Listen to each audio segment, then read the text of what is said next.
Let us talk about hidden things, about weight buried in darkness, and the silence that followed the digging. Not the shout and the cannon roar, but the long, quiet aftermath. The map folded, the hole filled, the footsteps retreating over wet sand, soon washed smooth by a patient tide. This is a story not of finding, but of leaving, of secreting away a heavy, glittering secret under a indifferent moon. And to speak of such things requires a certain pace, a measured breath, a mind willing to drift like fog over a forgotten cove. So settle in to the sound of this voice, a voice that will speak of gold that has not seen light for centuries, of ciphers etched on torn parchment, of decisions made in haste, and silences kept for a lifetime. Let your thoughts be the grains of sand in the glass, falling one by one into a soft pile of nothingness, as we consider the quiet, meticulous, and often futile act of hiding a fortune. The first thing to understand is the sheer physical reality of it. A pirate's treasure was not an abstract number in a ledger. It was mass, it was density. It was an exhausting, clinking, back-breaking burden. Consider a single Spanish silver piece of 8, minted in Mexico or Potosi, a coin roughly the size of an old American silver dollar, but irregular, cut from a sheet, its edges rough. It weighed about 1 ounce. Now imagine 10,000 of them. That is over 600 pounds of solid metal. Add to that golden doubloons, each 4 times the weight of the silver coin, jewelry pried from necks and fingers, uncut gemstones in leather pouches, silver ingots heavy as bricks. A modest hole could easily weigh a ton or more. This was not something you casually tucked under a floorboard on the ship. It was a logistical problem. And the problem was compounded by the 2 great enemies of the pirate, the Royal Navy and each other. So hiding it became a necessity. But where? The romantic notion is of a lone pirate, a cutlass in his belt, skulking onto a tropical island with a chest on his shoulder. Sometimes it happened just so. But more often, the hiding was a committee decision, a desperate act by a crew facing capture, storm, or mutiny. The where was dictated by desperate navigation, by the shape of a coastline glimpsed at dawn, by the depth of a lagoon. It was rarely a perfect spot. It was simply the spot they were at when the pressure became too great. And the pressure was almost constant. After the famous sack of Panama in 1671, the Welsh pirate Henry Morgan and his men retreated with a staggering plunder. But the journey back to their rendezvous at Chagres was a nightmare of heat, disease, and suspicion. Men collapsed under the weight of their own loot. Arguments flared. In such an atmosphere, the idea of lightening the load, of securing the communal wealth for later, it must have whispered seductively. Did Morgan bury some of that Panamanian gold along the jungle trails? Historians doubt the grand legends, but it is a fact that his ships were dangerously overloaded and discipline was fraying. A secondary cache, a hedge against disaster, would have been a rational, if secretive, act. But the jungle swallows things. Vines grow over disturbed earth. Torrential rains erase footprints. A secret known by too many men in a state of exhaustion and greed is a secret with a very short lifespan. This leads us to the most famous and most elusive principle of all, the treasure map. In popular culture, it is an essential prop, an X marking the spot, a skull and crossbones, landmarks like the dead palm tree or the large rock shaped like a whale. The reality was almost certainly more mundane and far more fragile. If a map was drawn at all, it was likely a rough sketch on whatever paper was to hand, the back of a navigation chart, a page torn from a ship's log. The landmarks were not picturesque, they were practical. 20 paces inland from the northernmost of the two large black rocks at the creek mouth. At the base of the cliff, where the freshwater seep emerges, turns south towards the leaning coconut palm. These directions were dependent on memory and mutable nature. A storm fells the palm. A landslide alters the cliff face. The two black rocks are obscured by a storm-driven sandbar. The map, even if it survived blood, brine, and mildew, becomes a useless poem to a landscape that no longer exists. But some pirates operated with more deliberation. William Kidd, a privateer turned pirate, is a spectral figure haunting the treasure-burying lore. In 1699, facing a warrant for his arrest, he sailed his sloop, the Adventure Galley, into a sound on the north shore of Long Island. He stopped at Gardiner's Island, a private landholding. According to the testimony of the island's owner, John Gardner, Kidd came ashore, was civil, and presented Mrs. Gardner with a bolt of fine cloth. He also, quite openly, asked for a shovel and a hoe. He and his men then carried a heavy chest inland from the shore. They dug, they buried, they returned the tools. Kidd gave Gardner a note instructing him to safeguard the chest, threatening him if it were disturbed. This was not a furtive midnight burial on a deserted isle. It was a transaction, a deposit made with a quasi-respectable landowner as a witness and custodian. Kidd's treasure, gold, silver, jewels, silks, was real. It was recovered soon after by the colonial governor, the Earl of Bellamont, and used as evidence against Kidd. The Gardiner's Island cache proves that sometimes the hiding was formal, almost diplomatic, but it was the exception. For Kidd, it failed. His trust in a piece of paper and a gentleman's agreement was misplaced.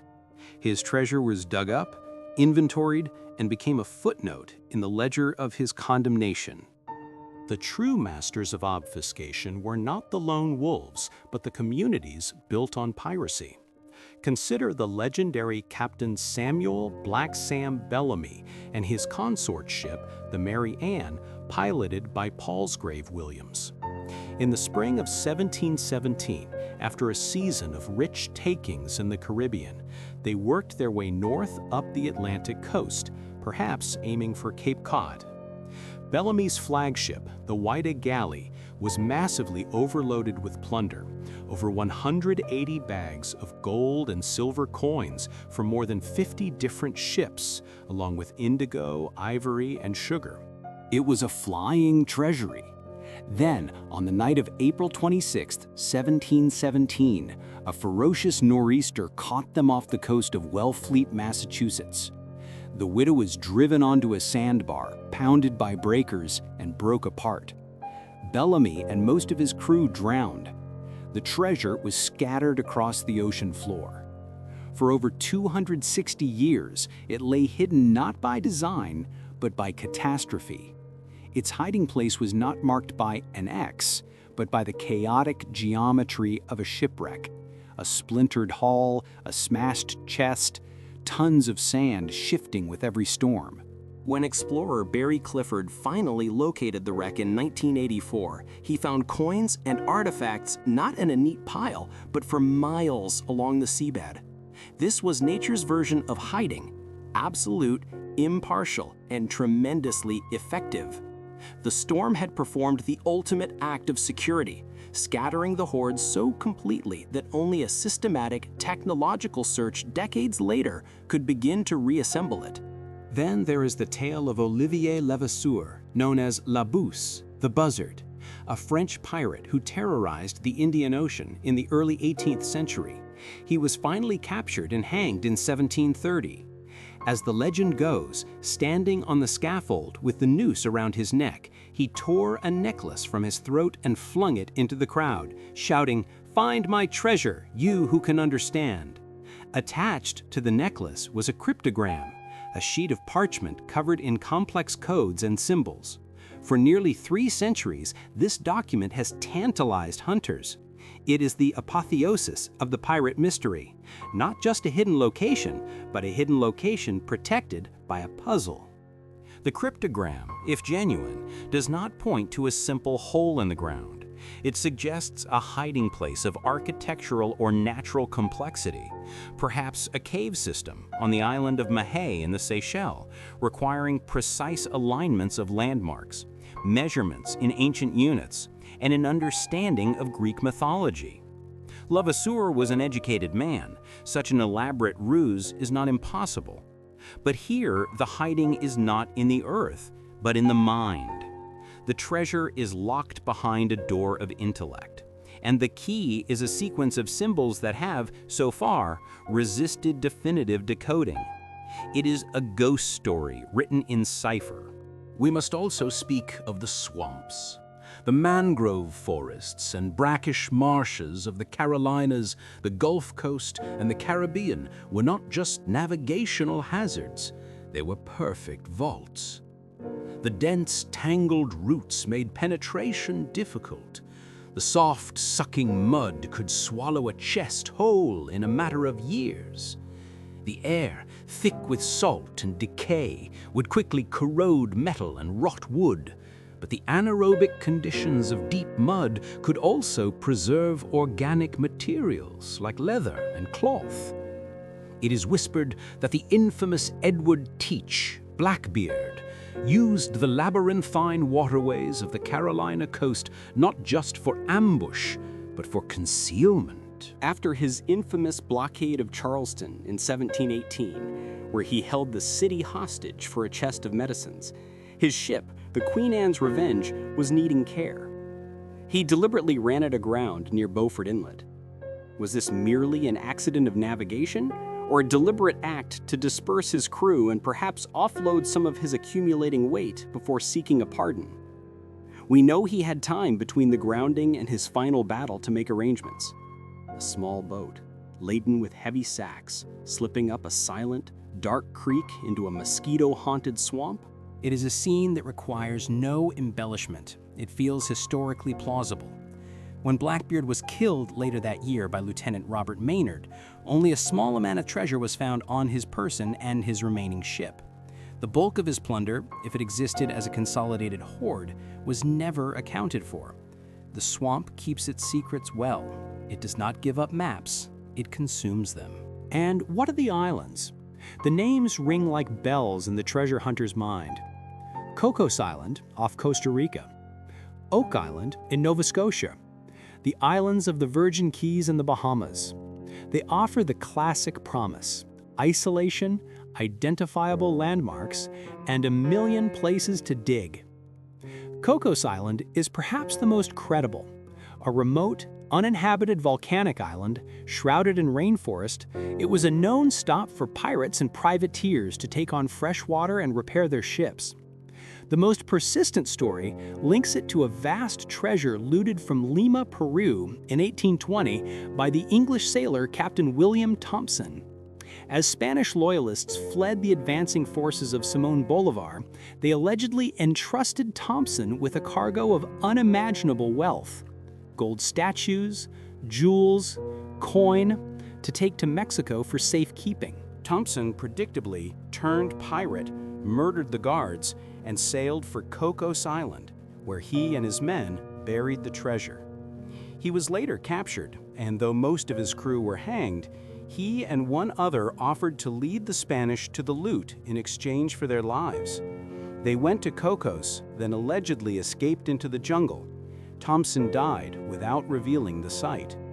Hundreds of expeditions have scoured Cocos since. Small caches of coins have been found, suggesting it was indeed a pirate bank, but the treasure of Lima remains a phantom. The island itself is the guardian. Its terrain is brutally rugged, its soil loose and prone to landslides. A deep excavation from 300 years ago would be virtually invisible today, filled by centuries of leaf litter and root growth. Oak Island presents a different kind of mystery, one of apparent engineering. Since the late 1700s, seekers have been drawn to a peculiar pit on this small Canadian island. The story goes that boys found a depression in the ground with an old ship's pulley hanging from a tree above it.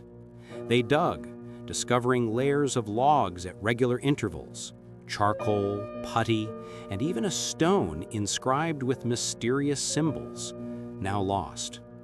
The pit seemed to be booby-trapped, flooding with seawater via cleverly engineered tunnels. This doesn't sound like the hasty work of pirates. It sounds like a major organized project. Theories have ranged from it being a vault for the treasures of the Knights Templar to Francis Bacon's manuscripts to, of course, pirate gold. If pirates were responsible, they were pirates with the time, manpower, and engineering skill of a small army. The most likely pirate candidate linked to the area is Captain Kidd, but the complexity of the money pit, if the early accounts are to be believed, seems beyond him. Perhaps the pit is a natural sinkhole, its layers of logs and debris the result of successive, desperate excavations by treasure hunters themselves. The hole in this reading is not a vault, but a mirror. It reflects back the obsessive, bankrupting desire of those who dig. Its true treasure is the endless, consuming mystery. Let us ponder the psychology of the burying. A pirate's life was statistically short and ended violently. Why go to the trouble? Why not spend it in a legendary debauch at a port like Nassau or Tortuga? Some certainly did. But others, perhaps the more canny or the more weary, thought of a future, a pardon, retirement, a quiet life as a planter or a merchant, funded by a secret reserve. The buried treasure was a pension plan, an escape fund. It was hope, converted into metal and buried in the earth. It was also a form of trust, or rather, a profound distrust. On a ship, your share was in your pocket, or in the ship's hold, subject to theft or redistribution. In the ground, it was safe from your shipmates. Only you, and perhaps one or two confidants, knew its location. It became yours in a more absolute sense. But this created a terrible vulnerability. If you were the only one who knew, injury or illness could render the treasure forever lost. The map, then, was not just a guide, it was a lifeline for your future self, or for a loved one you might whisper the secret to on your deathbed. Many secrets, of course, died on those beds, in naval battles or on the gallows, taking their coordinates into oblivion. The materials of hiding were simple. A chest, usually of oak or another sturdy wood, banded with iron. The chest itself was a prize, often taken from a captured ship. Inside, the heavier ingots would go at the bottom, then the coin, then the lighter jewels and fine fabrics on top, sometimes packed with straw or cloth to prevent chattering. The chest might be wrapped in sailcloth or tarred canvas to protect it from damp. Then the digging. Sand is easy, but unstable. Jungle soil is heavy with roots. Coral rock is backbreaking. The hole would be dug deep, at least 6 feet, to avoid casual discovery by animals or other visitors. The chest lowered, the earth replaced, tamped down. Then, the crucial part, the camouflage. The surface would be scattered with leaves, stones, and debris to match the surroundings. A fire might be built over it to kill any transplanted grass or shrubs. Sometimes a landmark was chosen, but not one too obvious. Beneath the lone palm is a terrible marker if there's only one palm on the island. Better to use a triangulation of 3 features: the notch in the cliff, the spring, the peculiar triple-stemmed rock. Memory was the real map. And sometimes the treasure was never buried at all. It was hidden in plain sight through investment and laundering. The great pirate haven of Port Royal, Jamaica, before its devastating earthquake in 1692, was a sinkhole for pirate gold. It flowed into the taverns, the brothels, the shops of fences and merchants. Pirates like Henry Morgan invested in plantations. His contemporary, the Dutch-born pirate Laurens de Graaf, was known to have owned property and lived openly in Saint-Domingue. For these men, treasure was not a static hoard in the ground. It was capital, to be circulated and converted into respectability. This was the most successful hiding place of all, the legitimate economy. A gold coin melted down and restruck with a new king's face, a gemstone reset in a merchant wife's necklace. These were treasures truly lost to history, absorbed into the bloodstream of commerce. We return then to the silence. After the last shovelful of dirt, after the last glance back at the disguised site, the pirates returned to their ship. They sailed away. In the following days, weeks, or years, many of them would die. The island would remain. Tides would reshape the beach, hurricanes would strip trees. Seasons of rain would erode slopes. The precise arrangement of stones would shift. The memory, once so sharp, 20 paces from the large rock, would soften at the edges. Was it 20 or 25? Was it the large rock or the one just to the left? Did we face north or northwest? Doubt is the second layer of protection, growing like moss over the original certainty. And so, these caches, these hidden weights in the world, persist mostly as stories, as possibilities. The gold of the Whydah is real, and it is still being recovered, grain by grain, from the Atlantic sand. The treasure of Gardiner's Island was real, and it was cataloged and spent. But for every one of these, there are 100 whispers. The payroll of a Spanish galleon buried on the dry Tortugas after a mutiny. The loot of Jean Lafitte hidden in the bayous of Louisiana or the marshy islands of Texas. The chests of Captain William Condon stashed in the caves of the Cayman Islands. Most will never be found. The earth is vast, the sea is deeper. This is the true nature of the hidden pirate gold. It is less an archaeological certainty and more a psychological artifact. It represents a moment of pause in a life of violence, a gamble on a future that usually never came. It is a monument to paranoia and hope, sunk into the soil. The gold itself may still be there, waiting. Or it may have been found long ago by a lucky fisherman, a farmer plowing a field, a child digging for shells. Its discovery so quiet and private that it never entered the historical record. That is the final, perfect hiding place. Not the jungle or the swamp, but the utter anonymity of a mundane life, where a sudden, unexplained fortune raised no questions and was simply absorbed. So let your mind drift now across these quiet, forgotten places. Picture a moonlit beach, utterly deserted. The waves sigh on the sand. Somewhere, just beyond the tide line, beneath a dune now covered in sea oats, there is a density, a concentration of weight, a darkness that was once light, buried by hands long turned to dust. It dreams no dreams, it simply is. And the world turns above it, unknowing. The stars wheel, the sand shifts, grain by single grain. And the secret grows deeper and softer and more silent with every passing century. There is no need to seek it. There is only the peace of knowing that some things are meant to stay lost, that some burdens are meant to rest where they were laid, in the deep, forgiving quiet of the earth and the sea.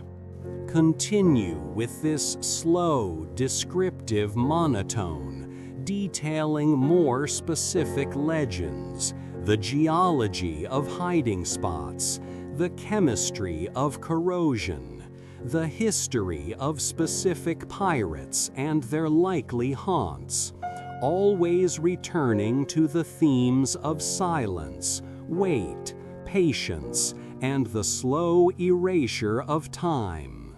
The voice should be a constant, gentle stream, lulling the listener, painting soft pictures of landscapes that hold their secrets close.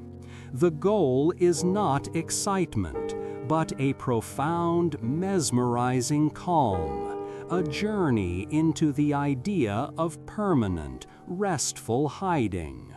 The words themselves become like waves, repetitive, rhythmic, carrying the listener into a state where the very concept of searching fades away, leaving only the deep, peaceful stillness of the buried and the forgotten. Imagine the process of corrosion, a slow, inevitable chemistry. A silver coin buried in wet, saline earth. The chloride ions from the salt attack the silver, forming a thin, stable layer of silver chloride, a grayish film that thickens over decades. Then, if the conditions are right, it may convert to more complex minerals, serragerite, a horn silver. The sharp, milled edge of the coin softens. The irregular cut of the cob becomes smoother. The details of the cross and the royal shield slowly fade, eaten away by the gentle, persistent kiss of the earth. It becomes a lump of metal, then a nodule of mineral. It merges with its hiding place. Gold is more patient. It resists. A doubloon buried in dry sand might emerge centuries later still gleaming, the portrait of the Spanish king still haughty and clear. But in a swamp, surrounded by organic acids, it can dull, its surface matte, waiting for a cloth to restore its fire. The treasure changes. It is not a static thing in a chest. It is in a conversation with its environment, a dialogue measured in microscopic reactions per year.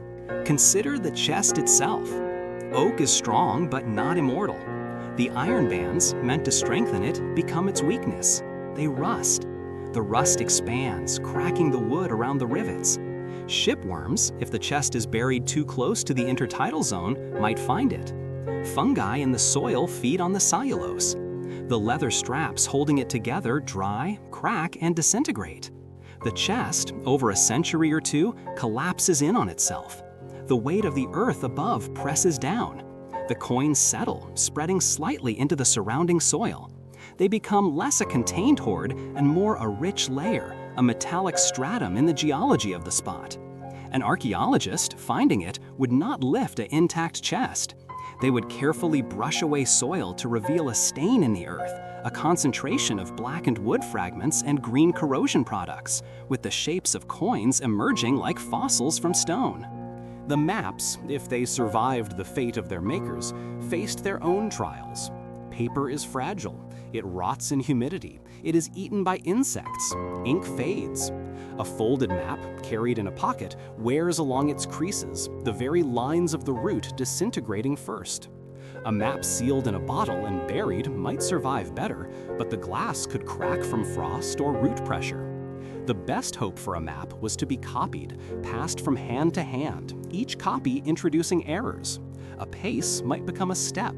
North from the rock might become east from the tree. With each transcription, the treasure migrated, in theory, farther from its actual location. The map became a game of telephone across generations, the original truth hopelessly garbled. Some hid their treasure not in the ground, but in the very structure of their sanctuaries. The stories of Captain Jean Lafitte, the French pirate and privateer who operated in the Gulf of Mexico in the early 1800s, are full of such tales.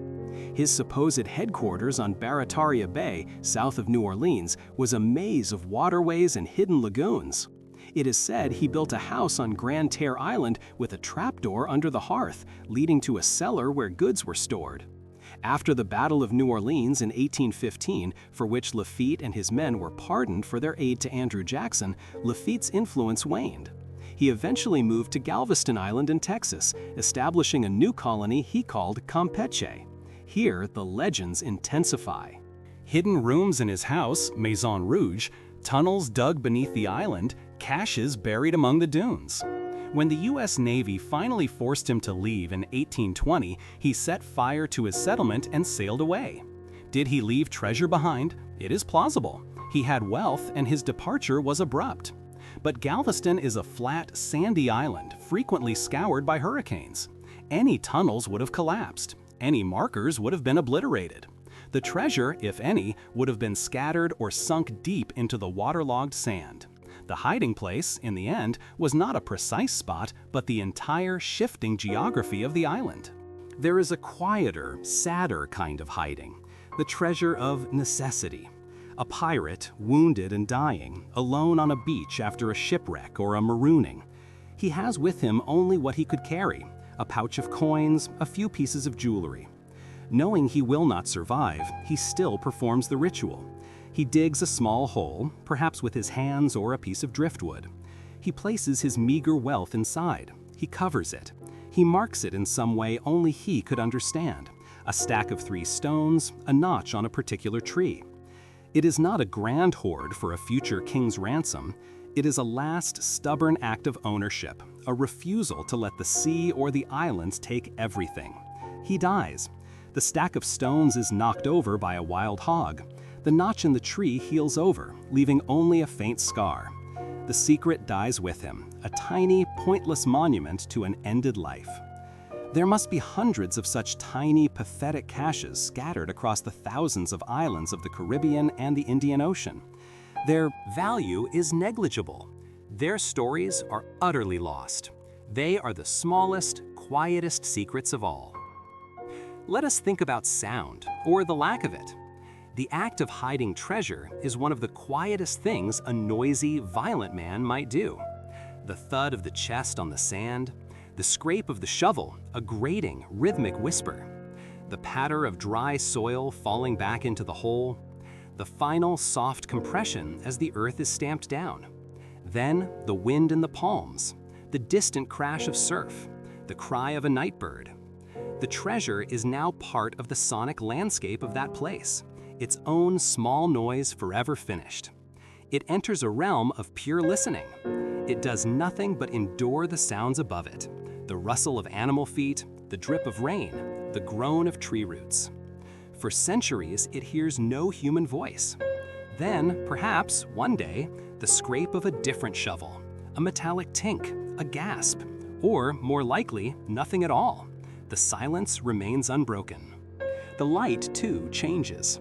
In the chest, in the hole, it is absolute blackness, a darkness older than pirates, older than man. The gold, which once reflected the sun of Spanish mints, the candlelight of merchant cabins, the torchlight of pirate holds, now sees nothing. Its luster is irrelevant. It exists in a state of pure potential light, waiting for a lid to open. But the lid does not open. Seasons turn above. Light dances on the surface of the ground. Dappled forest light, the stark white light of a beach at noon, the blue-gray light of dawn. The treasure knows none of it. It is in a separate world, a world of weight and stillness and cool, damp soil. It is, in a sense, asleep, a long metal sleep. And what of the keepers of the secrets, the ones who knew but never retrieved? Perhaps they planned to return the next season, but were captured or killed. Perhaps they grew old and lost the nerve for the long voyage back. Perhaps they simply forgot. The memory, once a burning, precise map in the mind, cooled and faded. It became a story they told themselves, then a story they half believed, then a dream they had when they were drunk or ill.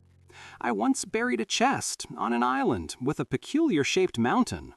The details blur. Was it real? Did it happen? In the end, it may not have mattered. The treasure had served its primary psychological purpose. It had been a hope, a promise of a different future.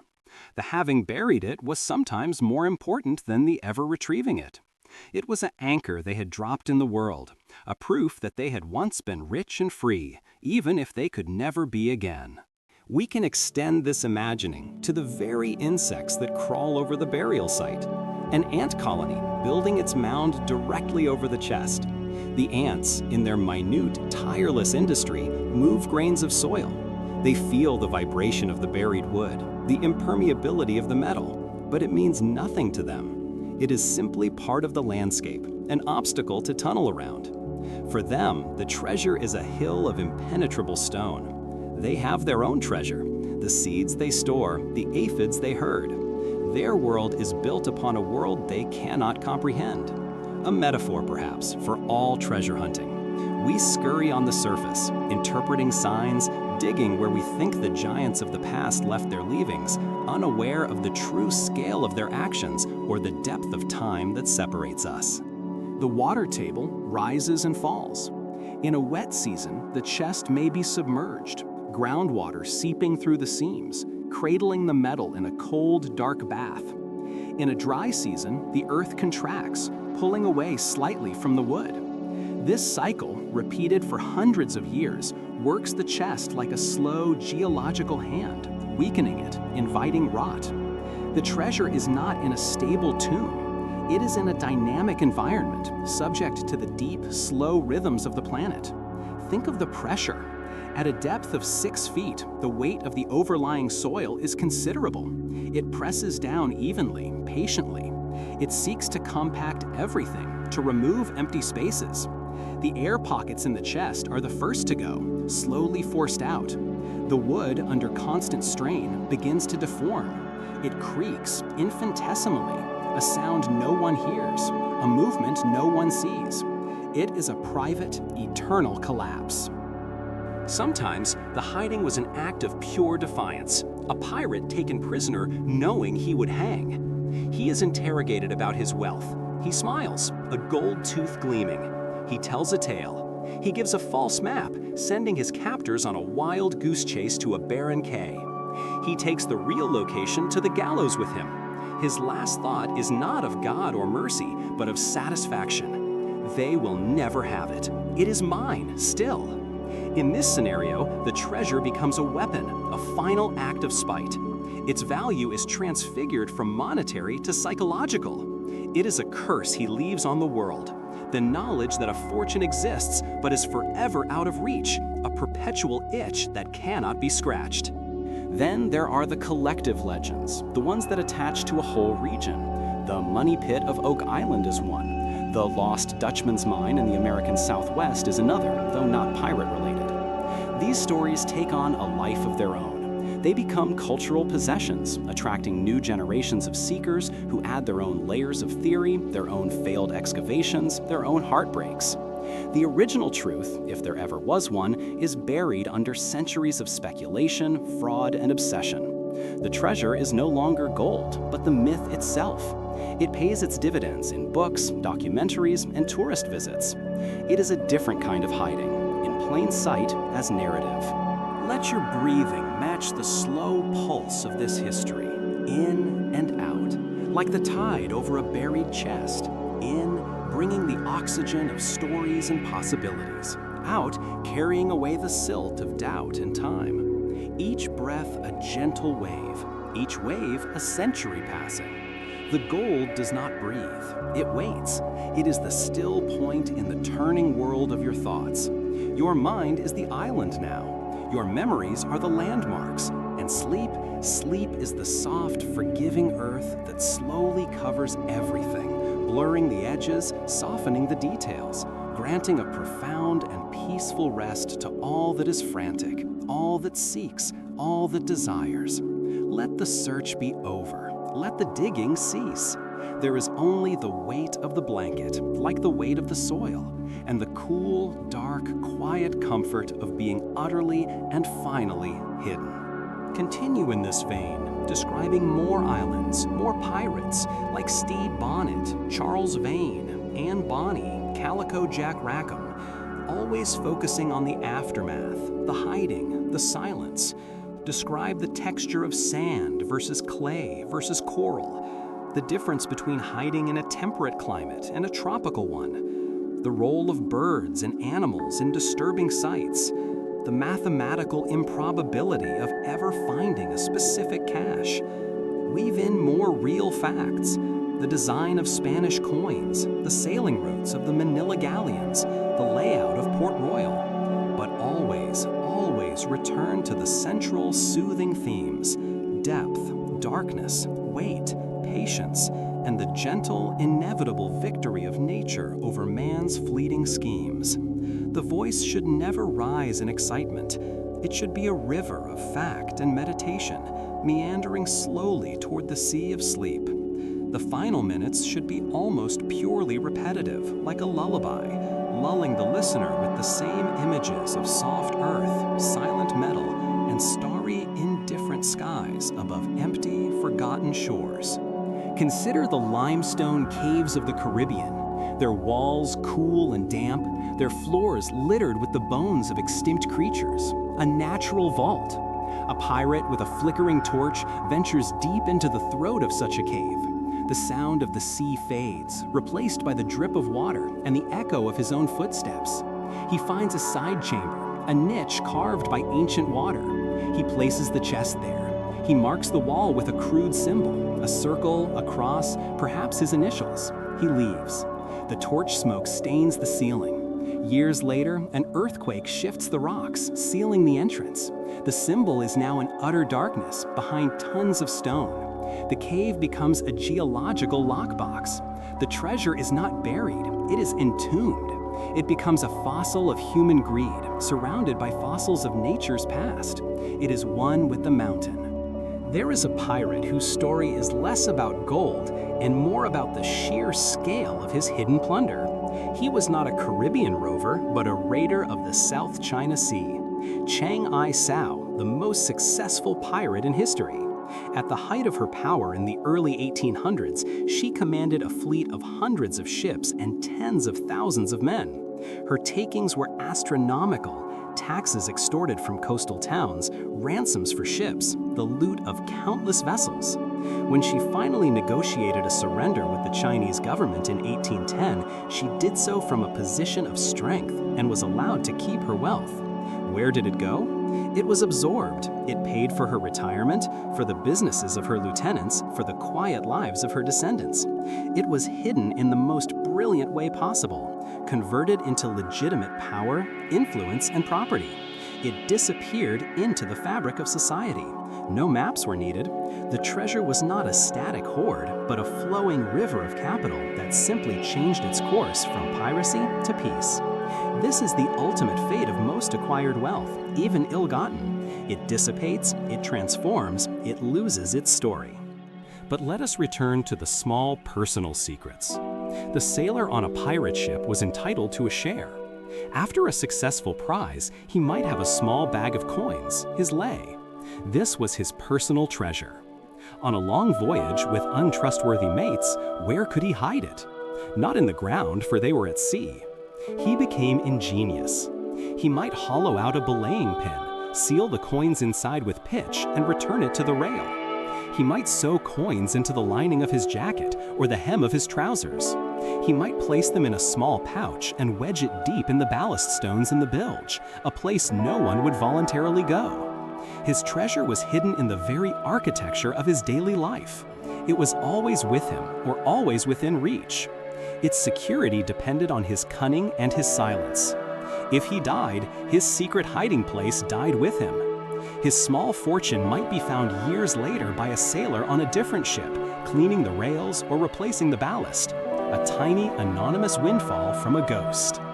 The landscape itself conspires to hide.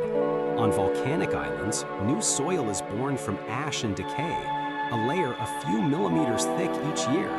Over 3 centuries, that can cover a chest with a foot of rich black earth. Seeds take root. A tree grows directly above the treasure, its roots slowly and gently wrapping around the iron bands, fusing with the wood. To find it, you would have to cut down the tree, but the tree is now the only marker. It is a living part of the hiding place. The treasure and the tree become a single entity. To excavate is to destroy the clue. In colder climates, like the coast of Nova Scotia or Maine, the hiding is governed by frost. The ground freezes and heaves. Stones are pushed to the surface. A carefully placed cairn of rocks can be scattered over decades. A chest buried at a shallow depth can be cracked by the relentless pressure of expanding ice. Water seeps in, freezes, and widens the cracks. The process is slower than a hurricane, but just as effective. It is a glacial patience working on a human timescale. And then there is the human tendency to not hide things where expected.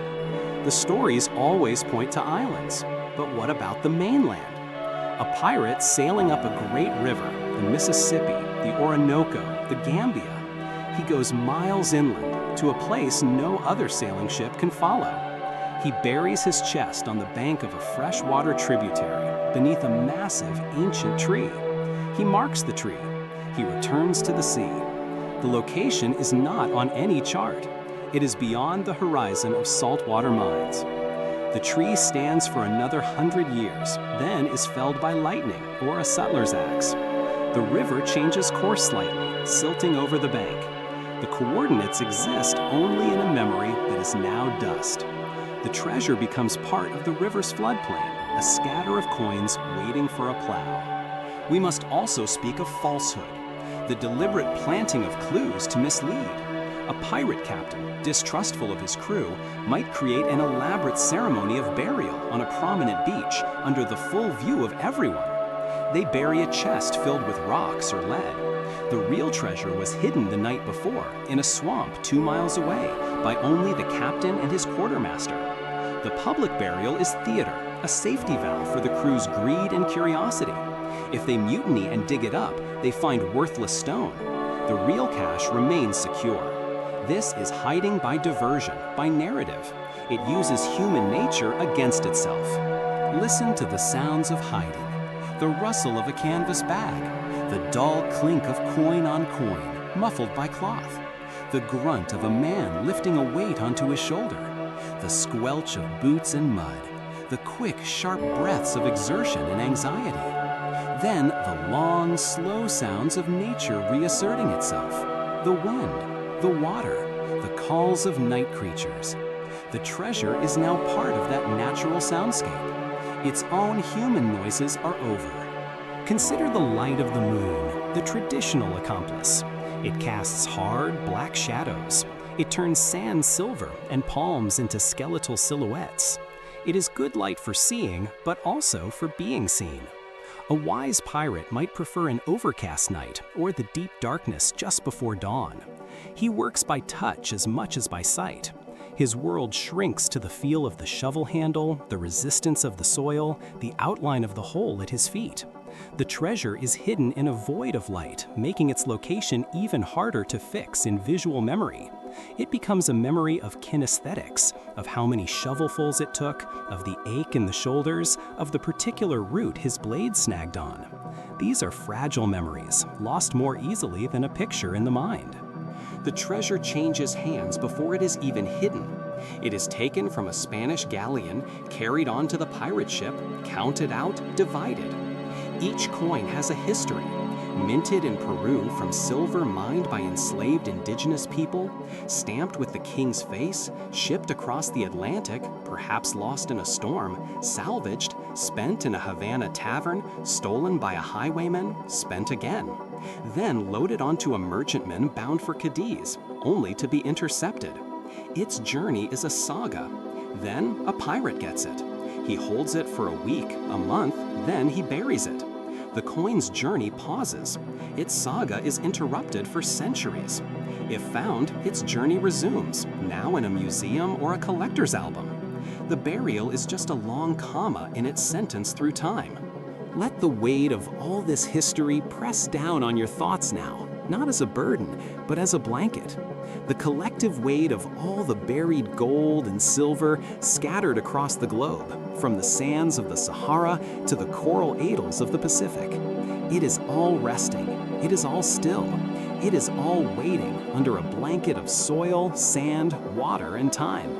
There is no urgency. The gold does not decay. It can wait another century, another millennium. The search is a flicker. The rest is eternity. Your eyelids are heavy, like the lid of a chest slowly closing. Your thoughts are settling, like coins sifting to the bottom of a bag. Your breathing is deepening, like the shovel biting into soft, loamy earth.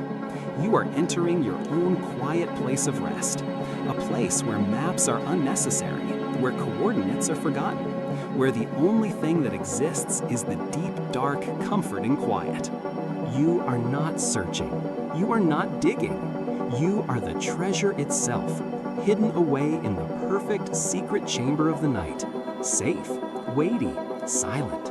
And the world above can turn, and the stars can wheel, and the tides can wash over the sands of 1,000 empty beaches.